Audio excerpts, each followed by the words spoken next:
The next day, over breakfast, they mentioned the attic to Agatha. The old woman's face paled and her hands trembled slightly. "Why do you want to go up there?" she asked, her voice strained. "We're just curious," Daniel replied. "We want to explore the entire manor." Agatha shook her head. "There are some things best left undisturbed." "Please, Agatha," Emily pleaded. "We just want to take a look. We promise we won't touch anything." After a long pause, Agatha sighed and reached into her apron pocket, pulling out an ancient brass key. "Very well. But you must promise me one thing. If you find a mirror covered in a velvet cloth, do not, under any circumstances, remove the cloth or look into the mirror. It is cursed." Daniel and Emily exchanged puzzled glances. "We promise," they said in unison. With the key in hand, they returned to the attic door. Daniel turned the key in the lock, and the door creaked open, revealing a vast, dusty space filled with old furniture, trunks, and cobweb-covered relics.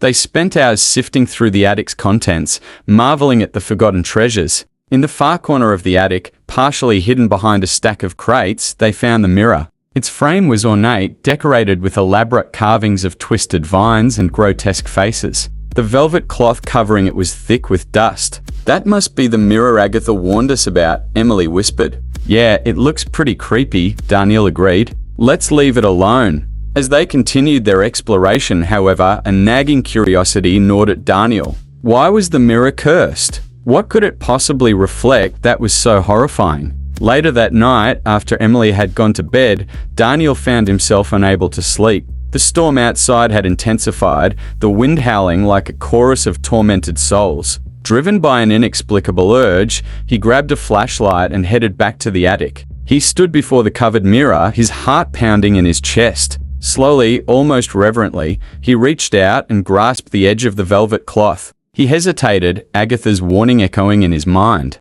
But curiosity got the better of him, and with a swift motion, he pulled the cloth away. At first, the mirror reflected only his own anxious face, illuminated by the beam of the flashlight. He felt a wave of relief wash over him. Maybe the curse was just a myth after all. But as he continued to stare, the reflection began to change. His own image blurred and faded, replaced by a dark, shadowy figure. The figure was grotesque, its form twisted and misshapen. Its eyes were hollow voids, and its mouth stretched into a sinister grin. Daniel's breath caught in his throat as the figure stepped closer, reaching out with skeletal hands. Panic surged through him, and he stumbled backward, dropping the flashlight. The beam of light flickered and died, plunging the attic into darkness.